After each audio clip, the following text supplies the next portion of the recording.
आज हमारा पहला क्लास है और पहला वीक है। इस कोर्स को 4 वीक्स में डिवाइड किया गया है। जो पहला वीक है उसके अंदर हम कोर फाउंडेशंस पढ़ेंगे, जिसमें बाइनरी प्लस फॉरेक्स के बेसिक्स होंगे। और इस वीक के अंदर जो हमने सीखना है वो मैंने टॉपिक वाइज यहाँ पर मेंशन भी किया है, ताकि आपको पता चले कि हम कौन कौन से टॉपिक सीखने जा रहे हैं। और जो भी आप सीखेंगे उनको आप रिव्यू करेंगे। आपके लिए चेक लिस्ट हो गई है।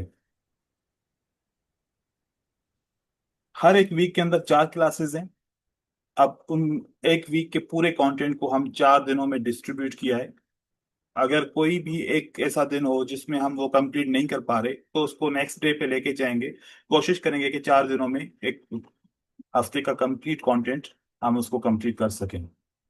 तो जैसे कि आज पहला दिन है, उसके अंदर हम फाइनेंशियल मार्केट्स का ओवरव्यू करेंगे, जिसमें फॉरेक्स है और बाइनरी ऑप्शन है, और उसके अंदर जो हम ट्रेडिंग के लिए टर्म्स या फिर जो मार्केट्स यूज करेंगे उन सब के ऊपर हम डिस्कस करेंगे। तो ये कंटेंट है। कंटेंट आप पीडीएफ जब आपको दूंगा तो आप पढ़ लेंगे। तो हमारा जो पहला दिन का इंट्रोडक्शन टू फाइनेंशियल मार्केट्स है, आज के जो हमारे टॉपिक है वो है understand the structure of the global financial markets and then centralised versus decentralised markets.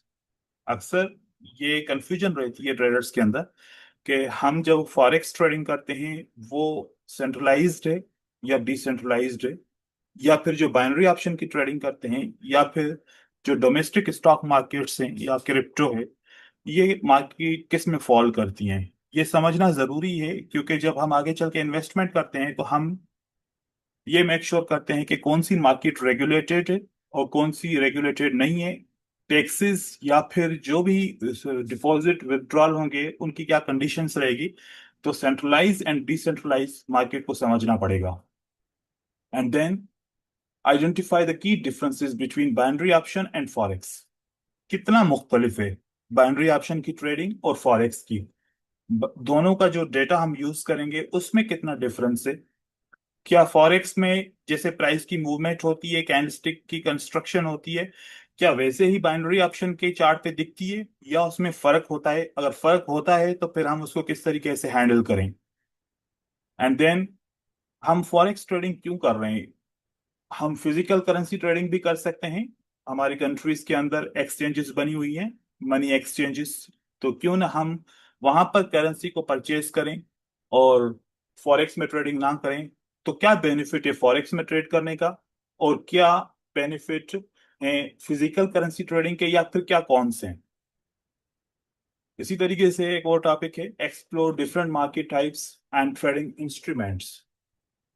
क्योंकि हम जब फॉरेक्स में ट्रेडिंग करते हैं उसके अंदर करेंसी पेयर्स होते हैं, एंड सीएफटी होते हैं, ऑप्शंस होते हैं, फ्यूचर्स होते हैं, एंड इंडाइसेस होती हैं।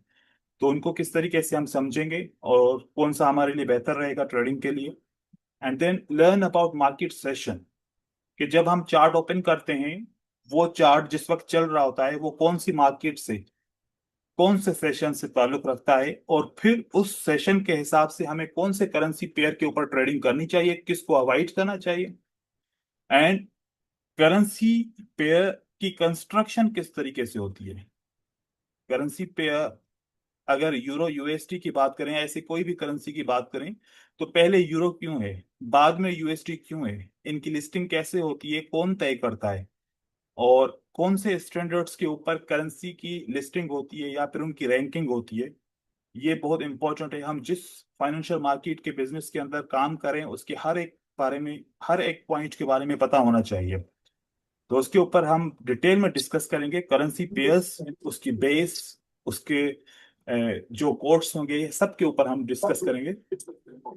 And then understanding pips and pipette, क्योंकि जब फॉरेक्स में हम ट्रेडिंग करते हैं तो वहां का जो प्रॉफिट होता है फिक्स्ड नहीं होता, फ्लोटिंग प्रॉफिट होता है, फ्लोटिंग रिटर्न्स होते हैं। तो फिर हम पिप्स को कैसे समझेंगे कि हमें कितना प्रॉफिट किस मूवमेंट तक मिलेगा। ट्रेड की साइज क्या होगी, जैसे लॉट साइजेस, जैसे बाउंड्री में तो फिक्स होता है कि हम $1 $2 या $5 का ट्रेड करते हैं या उससे ज्यादा का।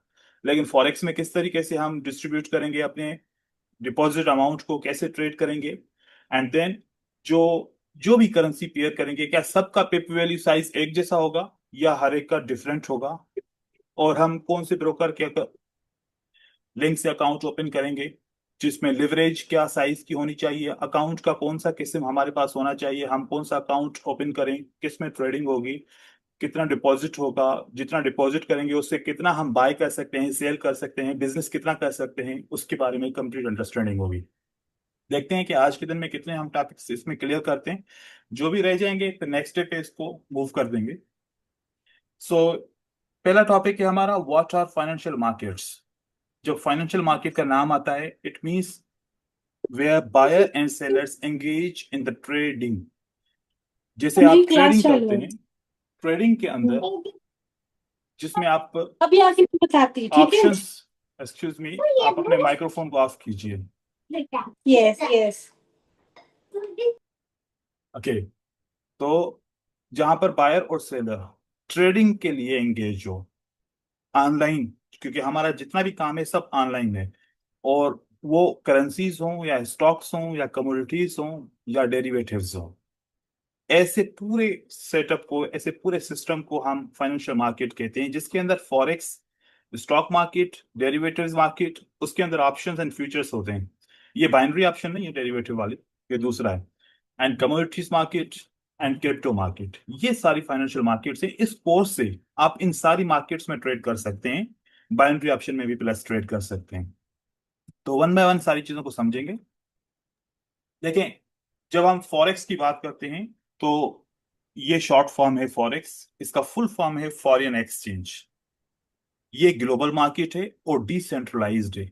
अब अपकमिंग स्लाइड्स के अंदर हम सेंट्रलाइजेशन एंड डिसेंट्रलाइजेशन को समझेंगे।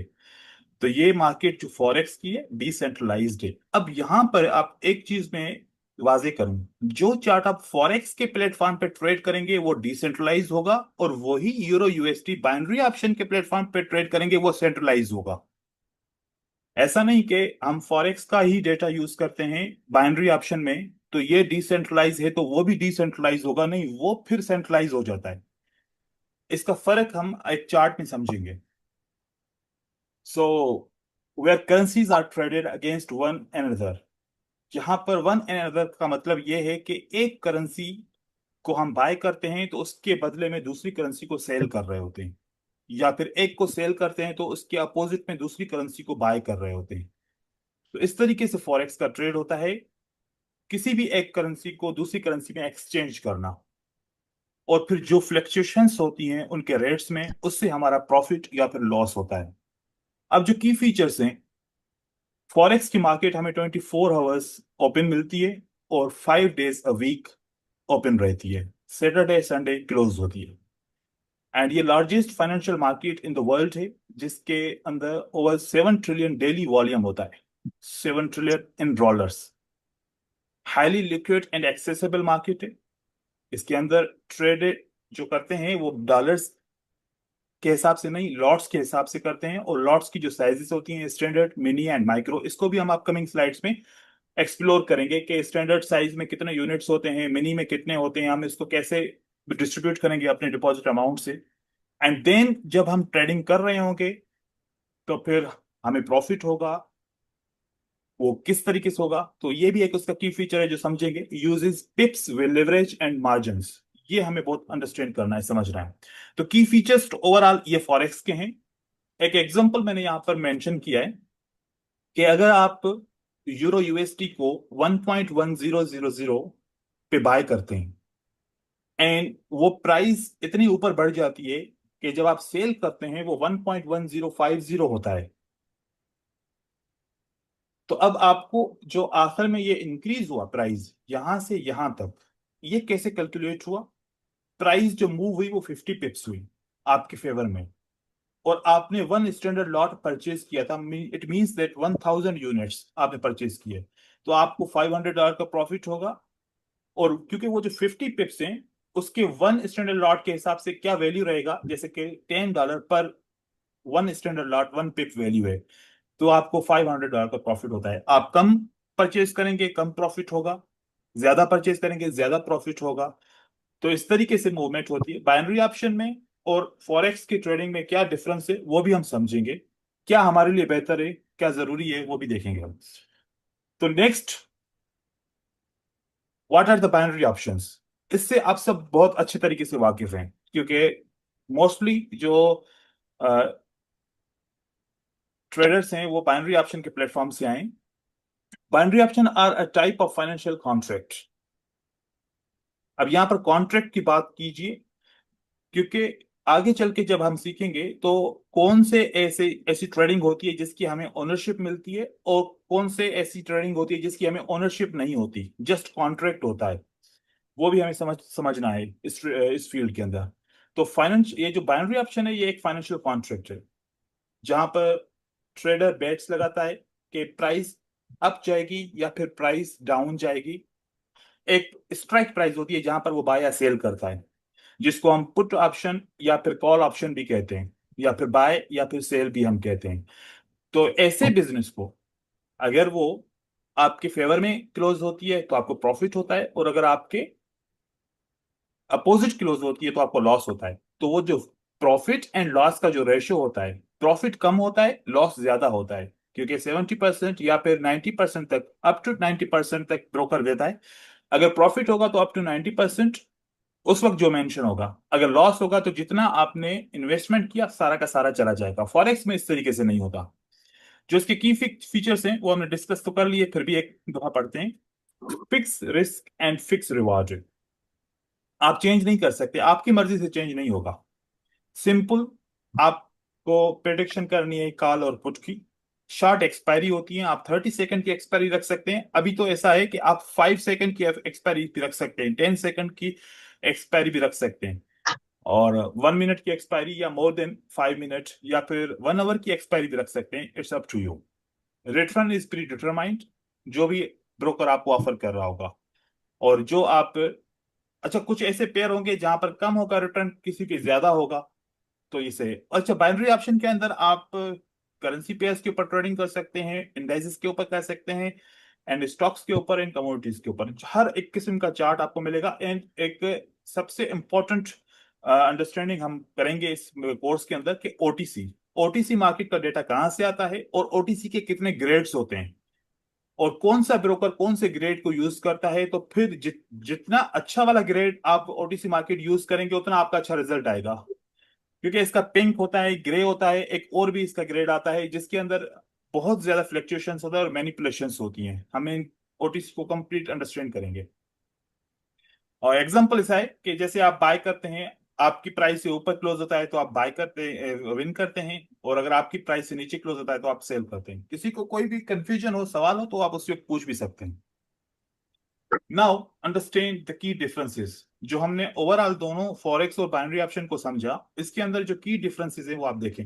जब भी हम फॉरेक्स को बाय करते हैं, जो ट्रेड टाइप हमारा होता है बाय या सेल, वो किसी न किसी डायरेक्शन में हम हमेशा ट्रेड करते हैं। या तो डाउन ट्रेंड की मार्केट है या अप ट्रेंड की मार्केट है। बाइनरी ऑप्शन के अंदर भी इसी तरीके से हम डिसाइड करते हैं, लेकिन एक ही कैंडल के ऊपर हमारा फोकस होता है, एक जगह पे फिक्स प्रेडिक्शन होती है। क्योंकि दो किस्म के प्रॉफिट्स होते हैं, एक फिक्स पे आउट होता है और एक फ्लोटिंग पे आउट होता है। जो फ्लोटिंग पे आउट होता है वो फॉरेक्स में हमेशा होता है, इसलिए हमें डायरेक्शन की ज्यादा जरूरत पड़ती है, और हमेशा किसी न किसी डायरेक्शन में हम ट्रेडिंग करते हैं। बाइनरी ऑप्शन के लिए डायरेक्शन की जरूरत नहीं है, कहीं पर भी एक कैंडल को हम प्रेडिक्ट कर लेते हैं। प्रॉफिट का जो पोटेंशियल है फॉरेक्स में अनलिमिटेड है। आप जितना चाहें, जब तक मार्केट आपका साथ दे रही है, उसी डायरेक्शन में जा रही है, आप प्रॉफिट आपका double triple 4 time 5 time 6 time 10 time भी हो सकता है, उससे भी ज्यादा हो सकता है। लेकिन आप कितनी भी मार्केट ऊपर चली जाए, बाइनरी ऑप्शन में आपको उतना ही पे आउट मिलेगा जितना पहले से ही फिक्स किया हुआ है। ये फर्क है। टाइम ड्यूरेशन की बात की जाए तो फॉरेक्स में फ्लेक्सिबल है, आपको इमोशन इतने कंट्रोल नहीं करने पड़ेंगे। इजीली आप अंडरस्टैंडिंग कर सकते हैं, एनालिसिस कर सकते हैं, और अगर आपसे गलती हो जाए तो आप उसको दुरुस्त भी कर सकते हैं फॉरेक्स के अंदर। लेकिन बाइनरी ऑप्शन में once you took a decision, अब आपका उसी का आपको रिजल्ट मिलेगा, चाहे वो सही हो या गलत हो। एंड ड्यूरेशन उसका 1 मिनट से जितना भी आप रखना चाहें ट्रेड का, वो कर सकते हैं। अब रिस्क मैनेजमेंट की बात करते हैं तो फॉरेक्स में stop loss and take profit और लाइट लॉट साइजिंग के अंदर होता है। एंड बाइनरी ऑप्शन के अंदर प्री डिफाइन होता है। जब आप ट्रेड करते हैं आपको पहले से पता होता है, या तो मुझे $1 का फायदा होगा अगर आप $1 से ज्यादा का ट्रेड करते हैं, अगर $1 का ट्रेड करते हैं तो आपको परसेंटेज के हिसाब से 80 सेंट्स का फायदा होगा, या तो $1 आपका लॉस होगा, पहले से आपको पता होगा। प्लेटफॉर्म्स जो यूज होते हैं फॉरेक्स में, MT4 MT5 हम यूज करते हैं, और बाइनरी ऑप्शन में कोटेक्स, पॉकेट ऑप्शन या फिर IQ ऑप्शन हम यूज करते हैं। एंड देन अब हम बात करते हैं सेंट्रलाइज मार्केट वेज डिसेंट्रलाइज। जो इसकी डेफिनेशन है आगे डिटेल में हमने लिखा है, लेकिन यहाँ पर जो इस चार्ट के अंदर मैं आपको बताना चाह रहा हूँ कि डेफिनेशन डिसेंट्रलाइज मार्केट की यह है जिसकी कोई भी एक सेंट्रल एक्सचेंज नहीं होती, मतलब डिस्ट्रीब्यूटेड होती है, कंट्रोल भी इसका डिस्ट्रीब्यूटेड होता है। लेकिन सेंट्रलाइज मार्केट के अंदर एक जो है ना सेंट्रल मैचिंग इंजन या एक सेंट्रल एक्सचेंज होती है। जैसे कि आप अगर अपनी कंट्री में, जैसे इंडियन स्टॉक मार्केट है, पाकिस्तान स्टॉक मार्केट है, तो वहां पर उसकी एक आपको एक जगह है, एक फिजिकल प्लेस मिलेगी, और वहां पर उसको रेगुलेट करने वाली एक अथॉरिटी होगी।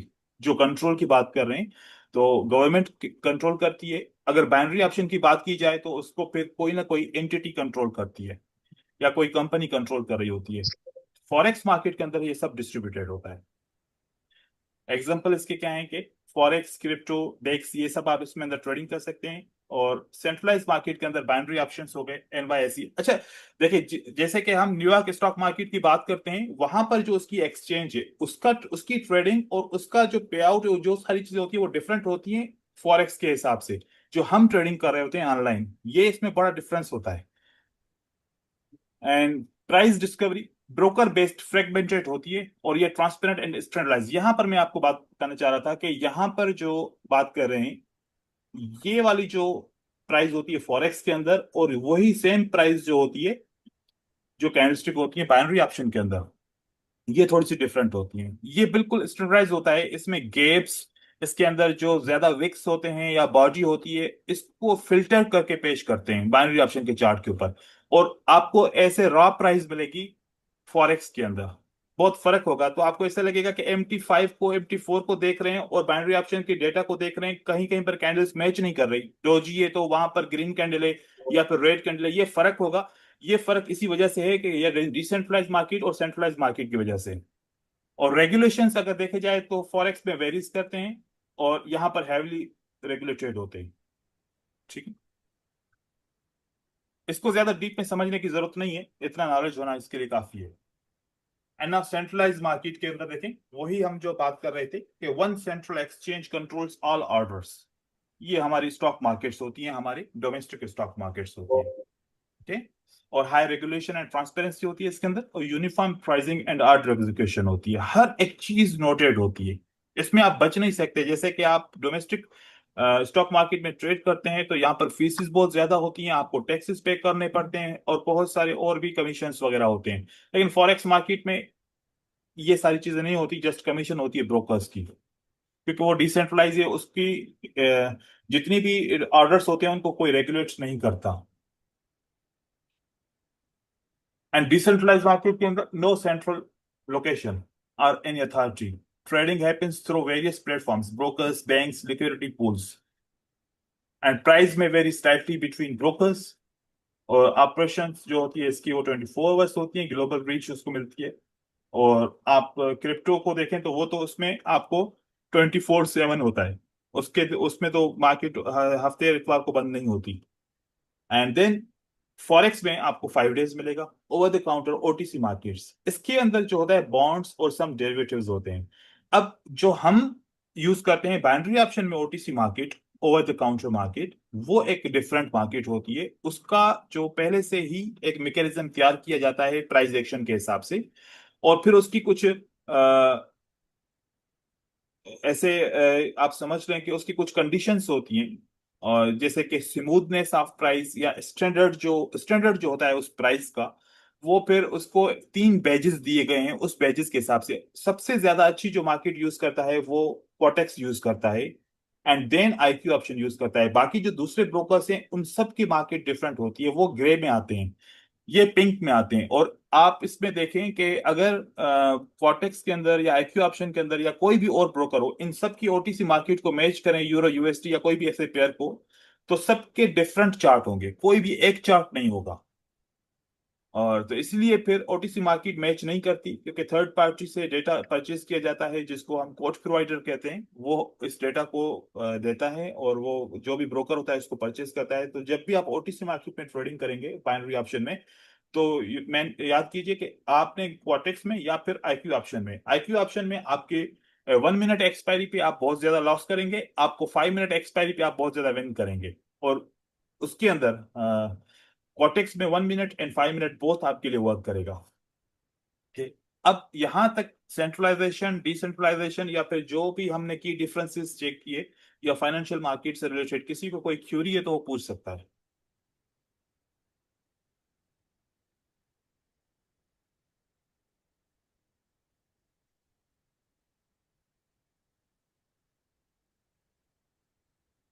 ओके, तो यहां पर अब हमारे पास दूसरा टॉपिक है forex based physical currency trading.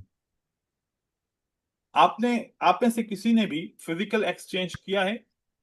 अगर आपने किसी और कंट्री में ट्रेवल किया होगा तो डेफिनेटली आपने फिजिकल एक्सचेंज किया होगा, अपनी कंट्री की मनी को दूसरी जिस कंट्री में जा रहे होंगे वहां उसके लिए आपने एक्सचेंज किया होगा। आपको रेट्स में बहुत डिफरेंस मिला होगा, और वो जो रेट्स होगा, अगर आपकी करेंसी के हिसाब से 3 रुपए, 4 रुपए, 5 रुपए या 10 रुपए तक का डिफरेंस होगा।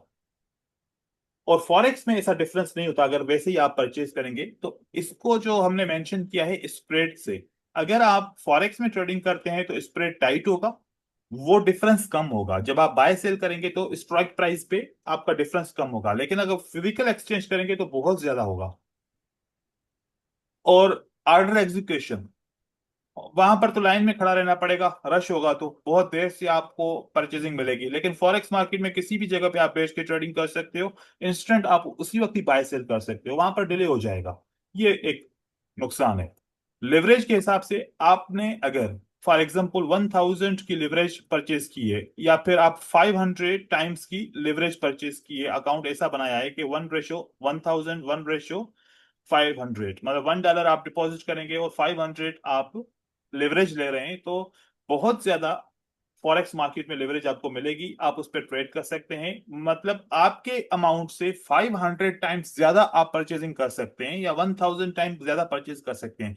लेकिन फिजिकल एक्सचेंज में आपको कोई भी लिवरेज नहीं मिलती, जितना आपका पैसा है उसी से ही बस आप परचेज करेंगे, तमाम कम यूनिट आपको मिलेंगे, बहुत कम यूनिट मिलेंगे।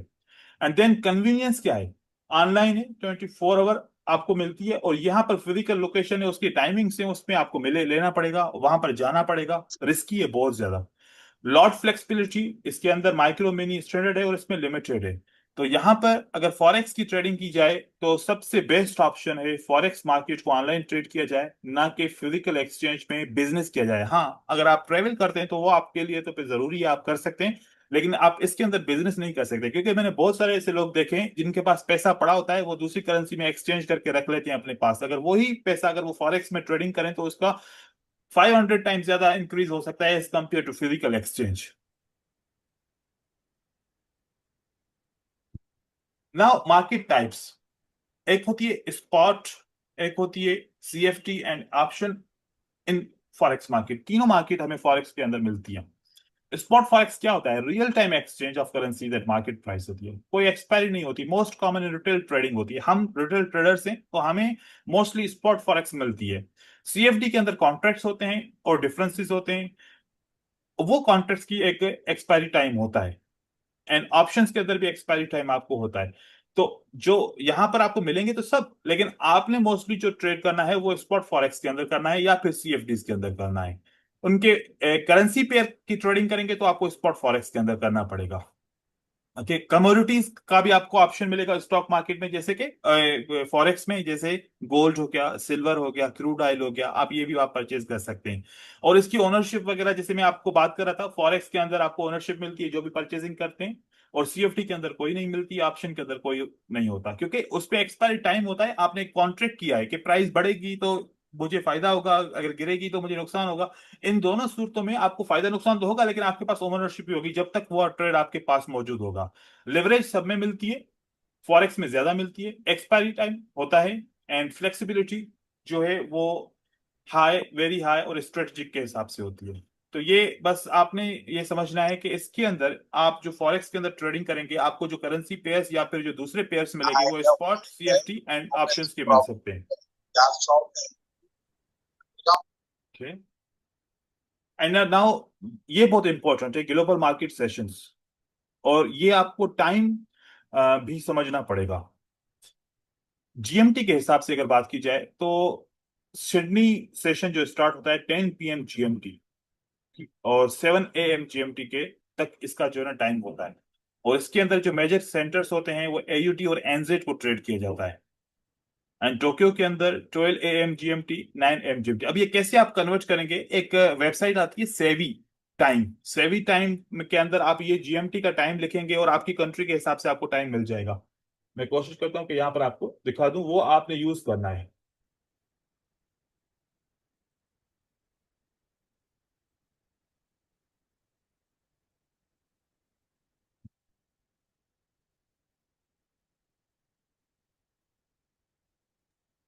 ये देखिए, यहां पर आपने जीएमटी को कन्वर्ट करना है। अब यहां पर कौन सा था, 10 PM जीएमटी।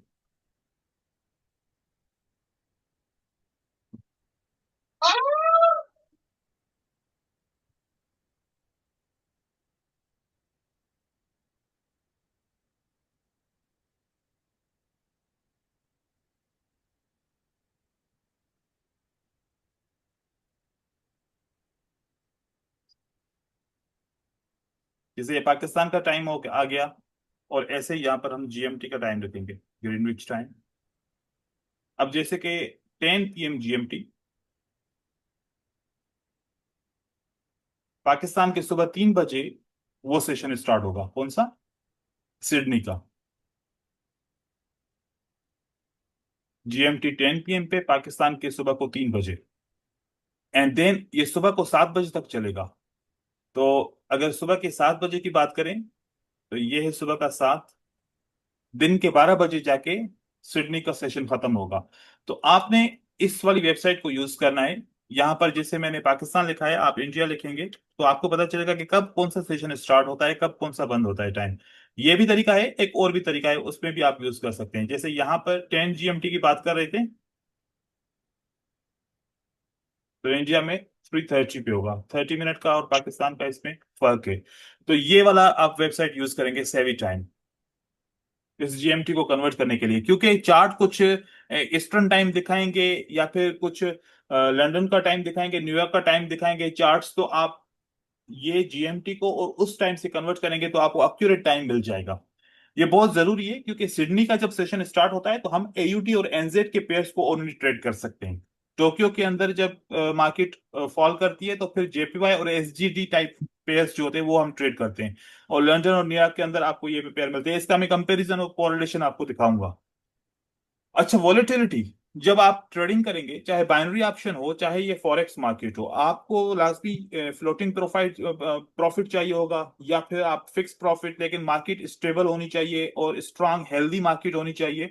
तो उसके लिए वॉलेटिलिटी बहुत जरूरी है। आपको वॉलेटिलिटी मिलती है London session and New York session के अंदर, हाई वॉलेटिलिटी मिलती है, लिक्विडिटी भी हाई होती है, जिसके अंदर आपके सारी स्ट्रेटजीज वर्क करती हैं।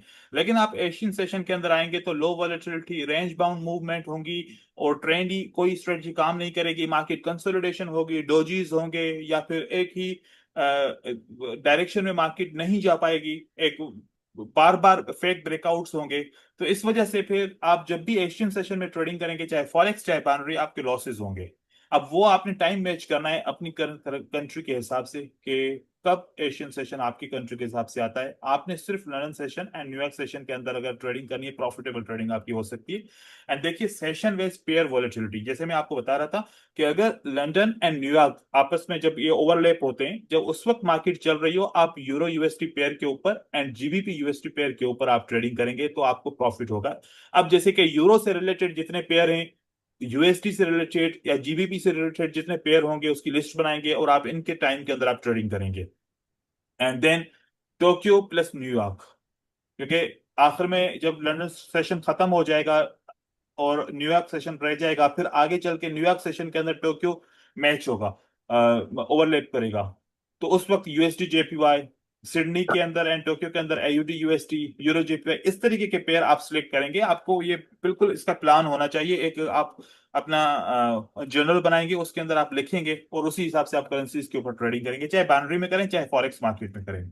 एंड देन करेंसी पेयर की बात करते हैं, उसकी क्लासिफिकेशन देखिए। जैसे जो यूरो USD है, और इसका जो यूरो है ये बेस है, एंड देन USD इसका कोट है। ऐसे हम काउंट करेंगे कि जब भी हम लॉट साइज की वेरिफिकेशन करते हैं या क्लासिफिकेशन करते हैं, तो जो बेस करेंसी होती है उसका एक यूनिट, जैसे 1 euro is equal to 1 unit of the base. और फिर जब हम बाय करते हैं तो वो यूरो के हिसाब से हमें कोट करेंसी मिलती है। कभी ज्यादा मिलते हैं, कभी कम मिलते हैं, करेंसी के हिसाब से। GBP के जैसे कि कम मिलते हैं, USD के हमें ज्यादा मिलते हैं। तो इस तरीके से बेस एंड कोट के हिसाब से हमारी कैलकुलेशन होती है। And now currency pair construction and ranking. ये सवाल काफी स्टूडेंट्स मुझसे पूछते रहते हैं कि करेंसी पेयर की कंस्ट्रक्शन किस तरीके से होती है, और इसको कौन इसकी करता है, और इसकी रैंकिंग कौन करता है। देखें कि ये है, दो तीन इसमें टॉपिक्स हैं। इंटरनेशनल ट्रेडिंग वॉल्यूम वो डिसाइड करते हैं, ग्लोबल इकोनॉमिक स्ट्रेंथ वो डिसाइड करते हैं, और इनको ISO 4217 स्टैंडर्ड्स के हिसाब से फाइनेंशियल इंस्टीट्यूशंस होते हैं जो इनकी रैंकिंग करते हैं। अभी के हिसाब से जो मुझे दिख रहा है कि यूरो नंबर 1 पे है, GBP नंबर 2 पे, ऐसे एक सीरीज है। जितनी भी करेंसी मार्केट के अंदर है, मैंने 8 यहाँ पर शो की हैं, जिसमें AUD NZ USD KH CHF और JPY, ये करेंसीज मेजर करेंसीज हैं। और इन मेजर करेंसी की रैंकिंग इस तरीके से है। तो अब यहाँ पर अगर कोई भी हम पेयर बनाएंगे, अगर मैं यूरो के साथ पेयर बनाना चाहूंगा, तो यूरो के बाद में जितनी भी करेंसी है वो अगर लिखता जाऊं, तो यूरो JBP का पेयर बनेगा। इसी तरीके से यूरो AUD का पेयर बनेगा। इसी तरीके से यूरो NZ का पेयर बनेगा। ऐसे आप बहुत सारे पेयर बना सकते हैं। फिर इन पेयर्स के अंदर कुछ मेजर होंगे, कुछ माइनर होंगे, और कुछ एग्जॉटिक होंगे। उसके ऊपर भी हम डिस्कस कर रहे हैं। ठीक है, कहीं पर भी कोई कंफ्यूजन हो आप सवाल पूछ सकते हैं। ये है types of currency and pairs, जिसमें मेजर पेयर्स, क्रॉस पेयर्स या फिर एक्सोटिक होते हैं। क्रॉस पेयर को हम माइनर पेयर्स भी कहते हैं। मेजर पेयर्स वो होंगे जिसके अंदर USD होगा। अगर ऐसा कोई भी पेयर, जैसे यूरो JPY, ये मेजर में काउंट नहीं होगा, क्योंकि उसके साथ USD नहीं है। USD का किसी भी पेयर के साथ अगर कनेक्शन बनता है, वो कौन सी मेजर करेंसीज के साथ, कौन सी मेजर है, वो हमने पहले वाली स्लाइड में पढ़े थे। और जो मेजर नहीं है, जैसे कि TRY, ZAR, SEK, HKD या SGD, वो जो करेंसी है वो मेजर नहीं है। मेजर में आती हैं आपकी euro, USD, JPY, GBP, CHF, KH, AUD, NZ। ये वाली करेंसीज आपकी मेजर है। इनके साथ USD का कनेक्शन होगा तो वो आपका मेजर पेयर होगा, और ये इतने ज्यादा पेयर नहीं बनेंगे। ठीक है। और देन माइनर की बात करो तो इस पे USD नहीं है, मैंने क्लियर लिखा हुआ है नो USD। ये सारे माइनर पेयर होंगे और ये बहुत ज्यादा बन जाएंगे। एंड देन एक्सोटिक पेयर, जिसके साथ USD है लेकिन वो मेजर करेंसी के साथ उसका पेयर नहीं है, TRY मेजर नहीं है, तो इसका नाम हमने एक्सोटिक दे दिया। अब ये, इसकी क्लासिफिकेशन ऐसे क्यों जरूरी है? जब हम ट्रेडिंग करते हैं तो स्प्रेड आती है, हम पहले बात करके आए थे स्प्रेड की। टाइट स्प्रेड हमेशा आपको मेजर करेंसी पेयर के अंदर मिलेगी। फिर उससे थोड़ी सी लूज स्प्रेड आपको मिलेगी माइनर के अंदर। देन एक्सोटिक के अंदर तो बहुत 10-10 पिप, 20-20 पिप, 25-25 पिप का डिफरेंस मिलेगा बाय और सेल के अंदर। तो हम मोस्टली क्या करते हैं कि चाहे बाइनरी ऑप्शन हो या फिर फॉरेक्स हो, मेजर करेंसी पेयर के ऊपर ट्रेडिंग करेंगे, हमारी स्ट्रेटजीज वर्क करेंगी। माइनर के अंदर पे ट्रेडिंग करेंगे, हमारी स्ट्रेटजीज फेल होंगी काफी। एक्सोटिक अगर कोई पेयर मिलता है तो फिर तो वहां पर आप देखेंगे बहुत आपको डिफरेंस मिलेगा। तो कोशिश कीजिएगा जब भी आप ट्रेडिंग करें, मेजर पेयर और माइनर पेयर, एक्सोटिक की तरफ नहीं जाइएगा। मेटल्स के अंदर जा सकते हैं आप, लेकिन एक्सोटिक आप छोड़ देंगे। And then currency correlation. अब ये बहुत इंपॉर्टेंट टॉपिक है। ये यहाँ पर इतने ज्यादा ट्रेडर्स हैं जिनको नुकसान हुआ है, और उन्होंने रिपोर्ट किया कि मुझे इस तरीके से नुकसान हो गया, मैंने देखा नहीं। अब देखें, जब यूरो USD का पेयर ऊपर की तरफ जा रहा होगा, अप ट्रेंड बना रहा होगा, तो आप GBP USD को देखेंगे, वो भी अप ट्रेंड बना रहा होगा। मतलब अप ट्रेंड, दोनों पेयर के अंदर अप ट्रेंड बन रहा होगा। इसी एक डायरेक्शन में जाने को कोरिलेशन कहते हैं, करेंसीज का कोरिलेशन। एयूडी यूएसडी अगर अप ट्रेंड में जा रहा होगा तो एनजेड यूएसडी भी अप ट्रेंड में जा रहा होगा। मोस्टली आपको सेम तरीके से थोड़ा सा डिफरेंस की कैंडल मिलेंगी, नहीं तो ऐसे ही डायरेक्शन बना होगा।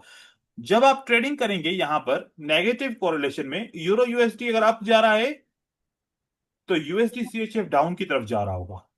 अगर आपने दोनों में बाय किया हुआ है तो फिर आपको एक में फायदा होगा, एक में नुकसान होगा। फॉरेक्स में बहुत प्रॉब्लम होता है, बाइनरी ऑप्शन में भी इस तरीके से आपकी एंट्रीज खराब हो जाएंगी। जीबीपी यूएसडी अगर आपकी तरफ जा रहा है तो यूएसडी जेपीवाई उसके अपोजिट जाएगा। ये डिसीशंस जब आप करेंगे, दो पेयर खोल के आप बाइंग कर रहे हैं या सेलिंग कर रहे हैं, तो कोरिलेशन बहुत इंपॉर्टेंट है समझना, पॉजिटिव भी एंड नेगेटिव भी। जब आप इसको समझेंगे तो आप रिस्क मैनेजमेंट को यूज कर पाएंगे और ओवर एक्सपोजर को अवॉइड करेंगे और डाइवर्सिफिकेशन करना चाहेंगे। क्योंकि आपकी अगर एनालिसिस यूरो यूएसडी में परफेक्ट है तो आप कोशिश कीजिए यूरो यूएसडी में भी बाय कीजिए, साथ ही साथ जीबीपी यूएसडी में बाय कीजिए। और उसी वक्त तीसरे पेयर में आपको यूएसडी सीएचआई में डाउन ट्रेंड बनेगा, यहां पर बाय करो, यहां पर बाय करो, यहां पर सेल करो, तीन एंट्रीज आपके एक साथ जा रही होंगी, तीनों में प्रॉफिट होगा। तो इसी से लोग बहुत ज्यादा पैसा कमाते हैं, कोरिलेशन को अंडरस्टैंड करने के लिए। और भी बाकी बहुत ज्यादा पेयर्स हैं, उन सब का भी कोरिलेशन बनेगा।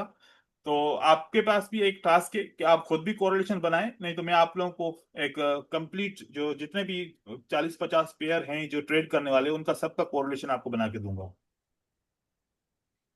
And then understanding pips and pipette. देखें कि जब आप करेंसी को रीड करते हैं तो उसकी प्राइस होती है, जो प्राइस की मूवमेंट होती है उसी से ये सारे आपके पिप्स या पिपेट्स वगैरह जो फॉरेक्स में फ्लोटिंग प्रॉफिट के लिए ये बनते हैं। जैसे कि आप अगर देखें यूरो यूएसडी पे तो इस तरीके से 4 डेसिमल प्राइस मिलेगी, और अगर आप यूएसडी जेपीवाई के अंदर जाएंगे तो 145.60, लाइक ऐसे आपको 2 डेसिमल प्राइस मिलेगी। तो इनके किस तरीके से हम पिप्स को आइडेंटिफाई करेंगे, देखें। पिप क्या है? Standard unit to measure price movement.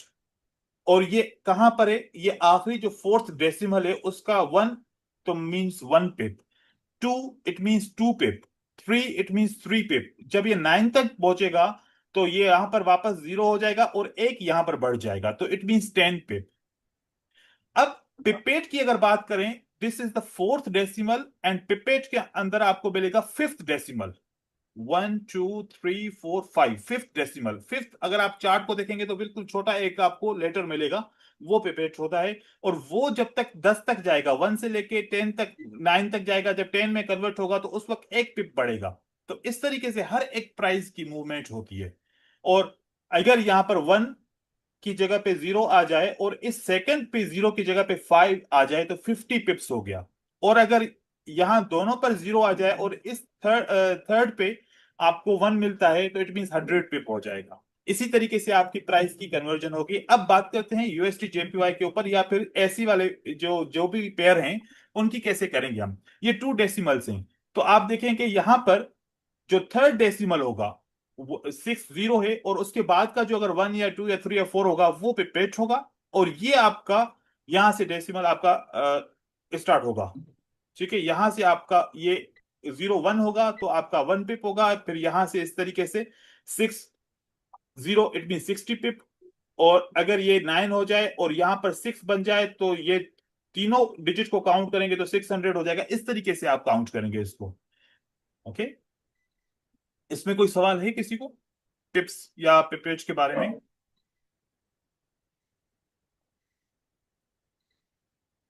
Okay, now the lot size and pip value, ये बहुत इंपॉर्टेंट है। इसके लिए कुछ वेबसाइट पे हैं, वो मैं आपको सजेस्ट करूंगा। उस पे आप हर एक पेयर को लगा के देखेंगे कि जो पेयर होता है, फॉर एग्जांपल मैं यहाँ पर आपको पेयर शो करता हूँ।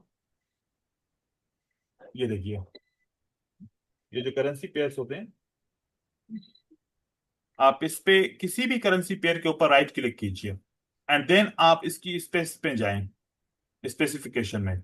तो आपको यहां पर क्या मिलेगा? स्प्रेड फ्लोटिंग है, मतलब बढ़ भी सकती है और कम भी हो सकती है।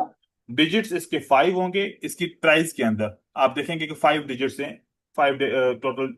और इसकी कॉन्ट्रैक्ट साइज है 1 100,000, 100, ओके, ये 1 लाख हो गया। ओके, तो 1 लाख यूनिट्स आप इसको काउंट कर सकते हैं। ये इसी तरीके से हर एक के अंदर होगा।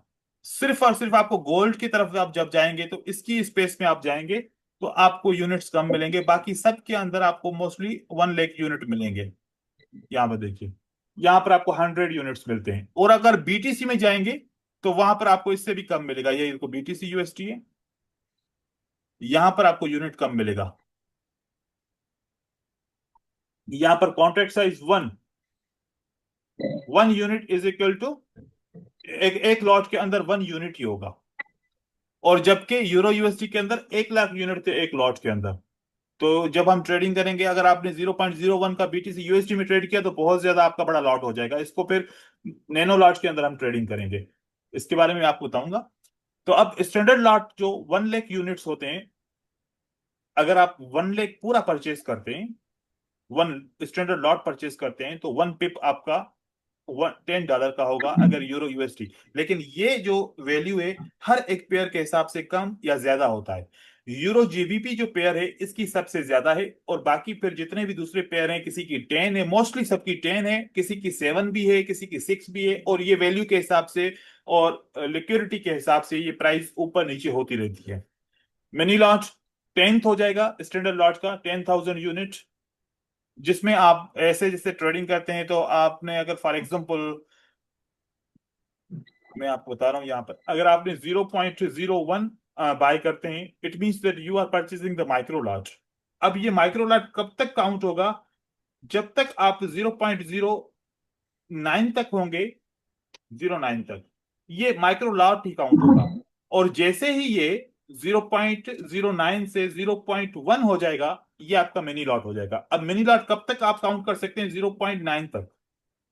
एंड देन जब ये 1.0 हो जाएगा, it means that the one standard lot हो गया।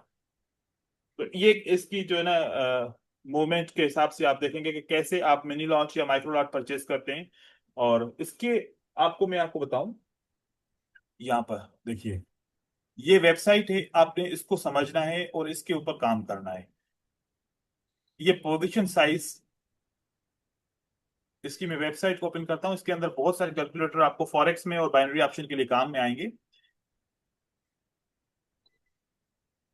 ये देखिए, ये टूल्स के अंदर जाएंगे, आप पिप कैलकुलेटर के अंदर जाएंगे। जब पिप कैलकुलेटर के अंदर आप जाएंगे, यहाँ पर 1 पिप, ठीक है, और करेंसी पेयर आप सिलेक्ट करेंगे। यहाँ पर आपको सारे करेंसी पेयर मिलेंगे जो भी ये करेंसी पेयर्स हैं। आपके हिसाब से आप फॉरेक्स के करेंसी पेयर्स को देखना चाहते हैं तो ये आपके एयूडी के हो गया, AUD C H AUD JPY, जितने भी ये सारे पेयर हैं आईसी मार्केट में जो शो होते हैं, आपने एयूडी केट को देखा और आपने 1 लॉट परचेज किया। 1 लॉट का मतलब है कि 100,000 यूनिट्स। और आपका अकाउंट कैसा है, यूएसटी डॉलर में है या फिर किसी और करेंसी के अंदर है, वो भी सिलेक्ट करेंगे। एंड देन आप कैलकुलेट करेंगे तो आपको पता चलेगा कि एक लॉट परचेज करने पे 1 पिप की इंक्रीज होगा तो 7.28 का वैल्यू बनेगा। अब आप देखना है कि आपको कितना इसमें परचेज करना है। जब यूरो जीबीपी की बात करेंगे,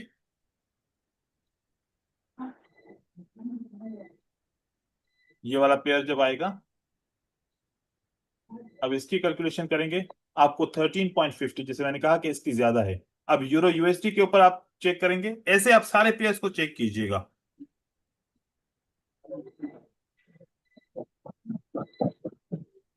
ये देखिए, अब इसका आपको $10 मिलेगा। इट मीन्स यूरो जीबीपी के अंदर बहुत ज्यादा वैल्यू है as compare to euro USD. और फिर एयूडी केड के अंदर कम वैल्यू था, $7 का। तो इस तरीके से जो भी आप पेयर सिलेक्ट करेंगे, उसकी वैल्यू अगर अच्छी होगी तो उसमें वॉलेटिलिटी एंड लिक्विडिटी भी होगी, मार्केट के अंदर मूवमेंट की चांसेस होंगे, अपॉर्चुनिटीज होगी।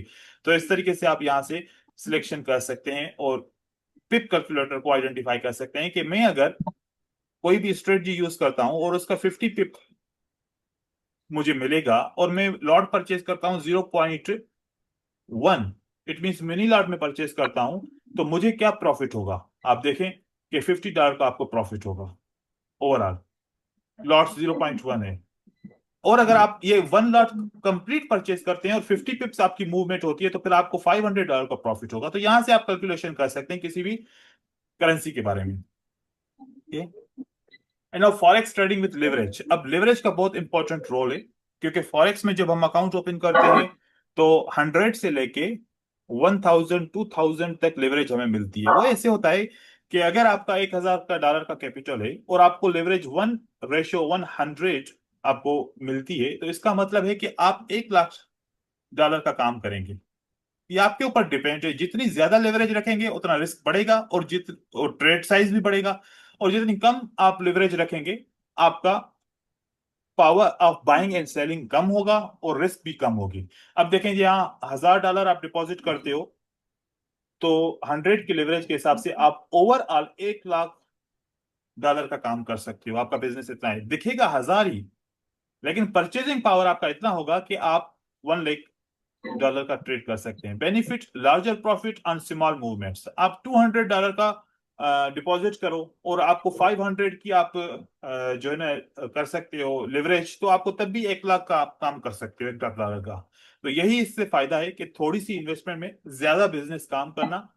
लेकिन ये बात याद रखिएगा, higher risk of loss then higher profit ये हो सकता है। लोअर रिस्क लोअर प्रॉफिट, ये बिजनेस इसका मॉडल ही ऐसा है। एंड देन ये है risk concept, leverage, time frame, fixed versus floating. अब इतनी बातों से तो आप समझ चुके होंगे कि लेवरेज के ऊपर आप कंट्रोल कर सकते हैं ज्यादा से ज्यादा पोजीशंस। अगर लेवरेज नहीं लेंगे तो आप पोजीशन ज्यादा कंट्रोल नहीं कर सकेंगे। बेनिफिट है ज्यादा लेवरेज ज्यादा प्रॉफिट, और स्मॉल जो है ना इन्वेस्टमेंट के ऊपर रिस्क इसकी हायर होती है। टाइम फ्रेम आप यूज कर सकते हैं, मिनट वन से लेके डेली चार्ट तक आप टाइम फ्रेम यूज कर सकते हैं। और फिक्स्ड एंड फ्लोटिंग रिटर्न्स क्या होता है, बाइनरी ऑप्शन में आपको फिक्स्ड प्रॉफिट मिलता है, एंड देन फॉरेक्स के अंदर आपको जो रिटर्न्स मिलते हैं वो फ्लोटिंग होते हैं। आप जितना चाहें उतना पैसा इसमें कमा सकते हैं। तो ये आज की क्लास थी। आज की क्लास के अंदर अब जितना भी आपको कोई कंफ्यूजन है, सवाल है, आप पूछ सकते हो, क्योंकि आज इंट्रोडक्शन क्लास थी फाइनेंशियल मार्केट की। इसी तरीके से पहला वीक होगा मोस्टली हर चीज का इंट्रोडक्शन होगा, एंड देन सेकंड वीक से आपकी technical analysis and fundamental analysis both market की स्ट्रेटजीज के साथ शुरू होगी। तो कोई भी सवाल है आप पूछ सकते हैं।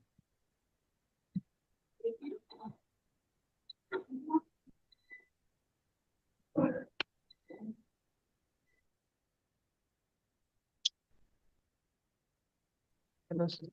जी जी, बात कीजिए। जी सर, मैं आपने जो पिप और पिपिट वाला बताया था, आप एक बार रिपीट करते हैं कि वो। जी जी, बिल्कुल करेंगे। जी सर, शुक्रिया। पिप एंड पिपेट वाला है ना। सर। एक मिनट।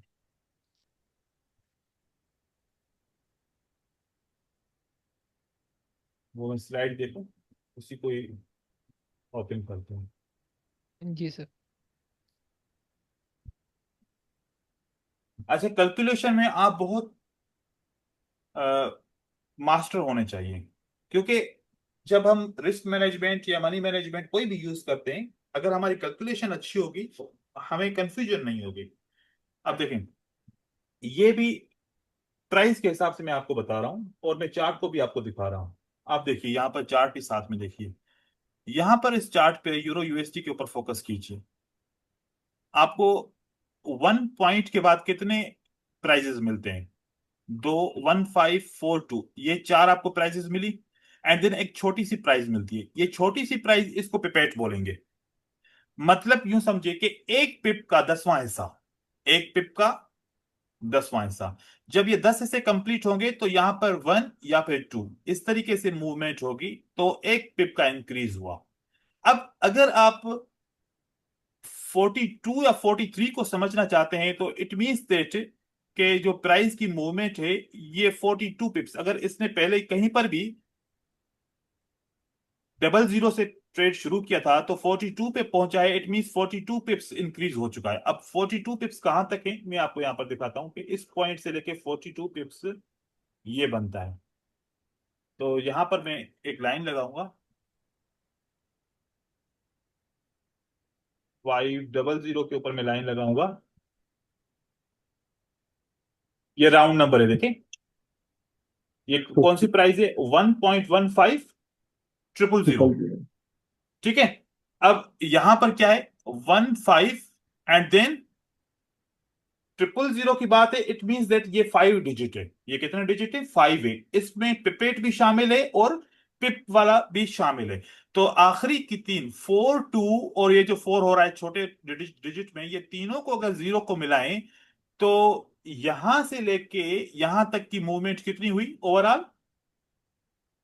ये मूवमेंट हुई 42 पिप की। आप देखें कि अगर छोटे डिजिट्स में यहां पर लिखा हुआ है 12/412, अब 412 को हम 2 को काउंट नहीं करते, जस्ट फर्स्ट वाले 2 डिजिट को काउंट करते हैं, तो ये 42 या 41 यहां पर मतलब 42 आपको पिप्स मिलते हैं। इतनी मूवमेंट अगर आपकी ऊपर की तरफ चली गई, इस जगह से आप इतना बाय किया कि इतना ऊपर चला गया, तो 42 पिप का आपको प्रॉफिट हो गया। तो अब ऐसे ही बढ़ते जाएंगे। जैसे ये 1 पिप है, इसको मिलाएंगे तो 41 हो जाएगा, इस 5 को मिलाएंगे तो 540 पिप हो जाएगा, और इस एक को मिलाएंगे तो 1540 हो जाएगा, और पहले वाले एक को मिलाएंगे तो फिर आप बताएं कि यहां से और भी डिजिट बढ़ जाएगा। तो इस तरीके से मूवमेंट होती है, यहां से मूवमेंट बढ़ना शुरू होगी, एंड तक रिजल्ट मिलेगा। आज तक हमने नहीं देखा कि 1 से कोई ये 2 हुआ हो, ये अंदर ही इसके घूमता रहता है। ये 1 हमेशा 1 ही रहता है, इतना फर्क नहीं आता। अब अगर किसी और पेयर को देखें, जैसे कि ये वाला पेयर है एयूडी केट, आप इसमें देखें कि जीरो है हम शुरू में। एयूडी कन्वर्जन करेंगे केट से, कैनेडियन डॉलर से, तो फिर 0.8832, ये जो 33 है, ये 32 पिप्स हम इसको कह सकते हैं। और 32 पिप इसके नीचे राउंड नंबर को देखेंगे और फिर उससे 32 पिप बैच कर सकते हैं। जैसे यहां से 32 पिप्स कहां पर होते हैं, ये एक राउंड नंबर होगा, वहीं से एक होगा, ये देखो 60 आ रहा है, 60, एंड देन अगर यहां से नीचे की तरफ आएंगे तो ये 32 पिप्स यहां पर हो रहे हैं। ठीक है, अब इस पॉइंट से हम देखें, ये देखिए यहां पर हम आएंगे, आखिर में देखो कि आपको क्या मिल रहा है प्राइस, 0.8000। अब 000 से लेकिन अगर मैं यहां तक काउंट करूंगा तो ये मुझे 32 पिप्स मिल रहे हैं लगभग। ये 33 जो है, ये यहां से लेके यहां तक, ऐसे आप प्राइस को काउंट करेंगे और ऐसे मास्टर हो जाएं कि यहां से प्राइस को देखें, यहां तक जब आप पहुंचे तो यहां से ही देख के आप पता कर सके कि कितने पिप्स की मूवमेंट ऊपर है, कितने पिप्स की मूवमेंट नीचे की तरफ है। ऐसे हर एक करेंसी का आप पिप एंड पिपेट्स में आइडेंटिफाई कर सकते हैं। पिपेट को जस्ट समझने के लिए, लेकिन आप जो ट्रेडिंग में यूज करेंगे वो पिप्स को ही यूज करेंगे मोस्टली। अब इसके अलावा इसमें कोई और कंफ्यूजन है? नहीं सर, आगे समझ में अब सब। क्लियर हो गया सबके, सबको हम्म। क्लियर हो गया ये? ओके। अच्छा सर, मेरा एक क्वेश्चन है। जी। सर, लेवरेज के बारे में, लेवरेज अगर 1:100 लेना है, तो हम्म। 1:100 के उस हिसाब से अगर 2 पीस एक्सचेंज हुआ, लाइक कुछ यूरो यूरो में 2 पीस एक्सचेंज हुआ, तो प्रॉफिट होना $20। तो इसमें इतना $20 से कितने डॉलर ब्रोकर को देना पड़ेगा, और $20 प्रॉफिट क्यों मेरा ही होगा, और नहीं, कितने परसेंटेज देना पड़ेगा? देखो, आप जब अकाउंट ओपन करते हो, वो मैं आप लोगों को स्लाइड भी दिखाऊंगा, जब आप अकाउंट ओपन करोगे तो आपसे ब्रोकर पूछेगा कि आप जो अकाउंट ओपन कर रहे हो उसके अंदर लिवरेज क्या रखना चाह रहे हो। ठीक है, वो लिवरेज आप डिसाइड करोगे, क्योंकि आप ट्रेडिंग कर रहे हो, आप डिपॉजिट करोगे, आप 100 से लेके वो ब्रोकर आपको 500 तक या 1000 तक लिवरेज ऑफर करता है। ठीक है, उसमें जितना भी जो है ना प्रॉफिट करोगे वो आपका होगा, उसमें कोई कमीशन उसकी नहीं है। वो पता है क्या कमीशन चार्ज करेगा? वो आपसे हर एक ट्रेड के एग्जीक्यूशन के ऊपर आपसे कमीशन चार्ज करेगा, हर एक ट्रेड के ऊपर। अब वो कितनी कमीशन है? ओवरऑल अगर सारी कमीशंस को मिलाया जाए तो $14 होता है अगर आप एक स्टैंडर्ड लॉट परचेज करते हो। एक स्टैंडर्ड लॉट का मतलब है 1 लाख यूनिट आप परचेज करोगे तो आपको $14 तक उसको कमीशन देनी पड़ेगी। अब मोस्टली हम क्या करते हैं, 0.1 से ट्रेडिंग स्टार्ट करते हैं एज ए बिगनर, तो हमें 14 सेंट उसको कमीशन देनी पड़ती है। और जैसे जैसे हम बड़े लॉट परचेज करना शुरू करेंगे, 1 लॉट का रोजाना बिजनेस करेंगे, तो उसको रोज का $14 का उसको कमीशन जाएगा। लेकिन अगर आप वही एंट्री को मोर देन 24 आवर रखोगे तो फिर एक आपको और चार्ज देना पड़ेगा। वो आपको जो है ना स्वेप चार्जेस के नाम से आपसे ब्रोकर लेगा। स्वेप चार्जेस मतलब जैसे कि आपको $14 एक लॉट पे आपको दिन की कमीशन पे करनी पड़ी, तो स्वेप चार्जेस आपको $3 होगा या $4 होगा, क्योंकि आपने उसी को मोर देन 24 आवर रखा है। तो अब जैसे जैसे आप जितने दिन रखते जाओगे हर दिन की स्वेप चार्जेस लगती जाएंगी। आप एक महीना ट्रेड रखते हो तो पहली कमीशन $14 लगेगी अगर एक लॉट परचेज किया। फिर 30 दिन तक आपको स्वेप लगती रहेगी, $3 $4 ऐसे करके वो कमीशन आपसे लेता रहेगा। यही उसी का लेवरेज देने का और जो आपको सर्विसेज प्रोवाइड कर रहा है उसका कमीशन यही है उसका। कुछ ब्रोकर हैं जो फिक्स्ड कमीशन लेते हैं और कुछ ब्रोकर हैं जो जस्ट स्प्रेड प्राइस में डिफरेंस बढ़ा देंगे, उसमें से उसका कमीशन निकल जाएगा। कुछ ब्रोकर ऐसे हैं जो स्प्रेड प्लस कमीशन दोनों, आधा स्प्रेड आधा कमीशन लेंगे। तो हमें वो अकाउंट चाहिए होगा ट्रेडिंग के लिए जो रॉ स्प्रेड होगा। रॉ स्प्रेड वाला अकाउंट जो होता है उसके अंदर स्प्रेड 4 से 5 ऐसे पेयर होंगे जहां पर जीरो स्प्रेड होगा और फिक्स कमीशन होगी।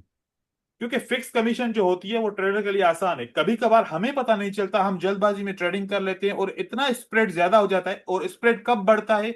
जब न्यूज का टाइम आ रहा होगा, जब मार्केट का सेशन ओपन हो रहा होगा और जब मार्केट का बहुत अच्छा मूवमेंट होगा, जैसे कि अच्छा ट्रेंड बन रहा है, वहां पर बहुत अपॉर्चुनिटीज है बाय और सेल करने की, तब वो स्प्रेड ब्रोकर बढ़ा देगा और आपको फिर पता ही नहीं चलेगा। आप तो ट्रेड करोगे लेकिन आपको प्रॉफिट ही नहीं होगा। इस वजह से जब हम कोई भी अकाउंट बनाते हैं किसी भी ब्रोकर के अंदर बहुत सोच समझ के बनाते हैं। ऐसा नहीं कि बस हम कोई भी अकाउंट बना लेंगे ऐसे ही आंखें बंद करके, नहीं, हर चीज को देखना पड़ता है, क्योंकि आगे चल के हमें बहुत कमीशन ना पे करनी पड़े, हम कम से कम कमीशन पे करें, ज्यादा से ज्यादा प्रॉफिट हासिल करें। तो ये सारी गाइडेंस मैं आप लोगों को दूंगा कि कौन से कैसे अकाउंट हम ओपन करेंगे और कितने किस्म के अकाउंट होते हैं। ईसीएन अकाउंट होता है, रॉय स्प्रेड अकाउंट होता है, स्टैंडर्ड अकाउंट होता है, सेंट अकाउंट होता है, और आप किस तरीके से सी ट्रेडर वाला अकाउंट होता है। कैसे कैसे आप अकाउंट यूज कर सकते हो, कब कौन सी लिमिट के साथ आप यूज करोगे, बहुत सारे किस्म के अकाउंट होते हैं। और किसी को कोई ठीक है सर, कंफ्यूजन, कोई थैंक यू। सवाल? Hello sir. Yes brother. Sir ये जो आज आपने बताई ये बाइनरी ऑप्शन के लिए भी सीखनी जरूरी है। देखें, बाइनरी ऑप्शन में आप ट्रेड क्या करते हैं? करेंसी पेयर करते हैं ट्रेड, ठीक है। अब हाँ। वो करेंसी पेयर आपने एक प्लेटफॉर्म सिलेक्ट किया। आपको ये पता होना चाहिए ना इस प्लेटफॉर्म को रेगुलेट कौन करता है, और ये पता हाँ। होना चाहिए कि इस प्लेटफॉर्म के अंदर जो पेयर्स हैं जिसको मैं ट्रेड कर रहा हूं वो डेटा, उसके डेटा और फॉरेक्स के डेटा में क्या फर्क है, और मुझे जो रिटर्न मिलेगा, जो मुझे प्रॉफिट होगा लॉस होगा, वो क्या है, वो भी हमने आज डिस्कस कर लिया। इसके अंदर नेचर ऑफ बिजनेस को हमने डिस्कस किया। अब हमने क्या किया है, अब यहां पर मैं आपको एक चीज वाजे कर दूं। देखें, कोर्स को आपने अगर यहां पर इस एड को पढ़ा होगा तो ये तो ऐसा वीक है जिसके अंदर आपको कोर फाउंडेशंस मिल रही हैं जो बाइनरी की भी हैं और जो फॉरेक्स की भी हैं। ये आपको समझना जरूरी है। इसके अंदर कैंडलस्टिक जो हम सीखेंगे बाइनरी के लिए भी जरूरी है और फॉरेक्स के लिए भी जरूरी है। ट्रेडिंग प्लेटफॉर्म्स फॉरेक्स और बाइनरी दोनों के लिए जरूरी है। जब हम यहाँ पर वीक 2 पे आएंगे ना, यहाँ पर हम मोस्टली फोकस किसको करेंगे? बाइनरी ऑप्शन को। लेकिन वही सपोर्ट एंड रेजिस्टेंस, वही मार्केट के ट्रेंड्स, वही पैटर्न्स, मार्केट के बिहेवियर फॉरेक्स में भी काम आएंगे, लेकिन ज्यादा फोकस किसको करेंगे? बाइनरी ऑप्शन को करेंगे। बाय। एंड जब हम वीक 3 में आएंगे, आप देखें कि यहां पर हम किसको फोकस ज्यादा करेंगे? फॉरेक्स को फोकस ज्यादा करेंगे। लेकिन यही मार्केट स्ट्रक्चर, यही एसएमसी के स्ट्रक्चर्स बाइनरी ऑप्शन में भी यूज होंगे। तो लेकिन फोकस ज्यादा क्या रहेगा? हम यहां पर ज्यादा बाइनरी ऑप्शन का नाम लेंगे, क्योंकि हम यहां पर सपोर्ट एंड रेजिस्टेंस से, ट्रेंड से, ब्रेकआउट से, कैंडलस्टिक के पैटर्न से और मुख्तलिफ इंडिकेटर से हम स्ट्रेटजीज कैसे बनाएंगे और उनको ऊपर कैसे ट्रेड करेंगे, वो हम इस पे डिस्कस कर लेंगे। देन यहां पर हम क्या डिस्कस करेंगे? मोस्ट स्ट्रक्चर को और फॉरेक्स की तरफ जाएंगे और फॉरेक्स को फोकस करके रखेंगे। फिर जब वीक 4 के अंदर आएंगे, हम बाइनरी एंड फॉरेक्स को बोथ को फोकस करेंगे, क्योंकि उसमें स्ट्रेटजी, एग्जीक्यूशन और जो हमारा ट्रेडिंग का और पूरा हमारे करियर की जो प्रिपरेशन होगी, उसका प्लान होगा, वो यहाँ पर हम डिस्कस करेंगे। तो हर एक चीज को हर एक दिन के हिसाब से हमने डिस्ट्रीब्यूट किया है। यूं ना समझे कि हम बाइनरी को ज्यादा फोकस नहीं कर रहे, ज्यादा फॉरेक्स को कर रहे हैं, नहीं, बाइनरी को भी कर रहे हैं, इसकी जो स्ट्रेटजीज पढ़ेंगे वो इनफ होंगी ट्रेडिंग के लिए, लेकिन आपको फोकस ये रखना है कि मुझे बाइनरी के साथ साथ फॉरेक्स की तरफ शिफ्ट होना है, क्योंकि इसके अंदर अपॉर्चुनिटी ज्यादा है, इसके अंदर इमोशनल कंट्रोल इतना नहीं है जितना बाइनरी ऑप्शन के अंदर है। बस इसी चीज को आपने सिर्फ समझना है और इसी तरीके से आपको कोर्स की कंप्लीशन करनी है। ठीक है। ओके सर, ठीक। Sir, one question, sir.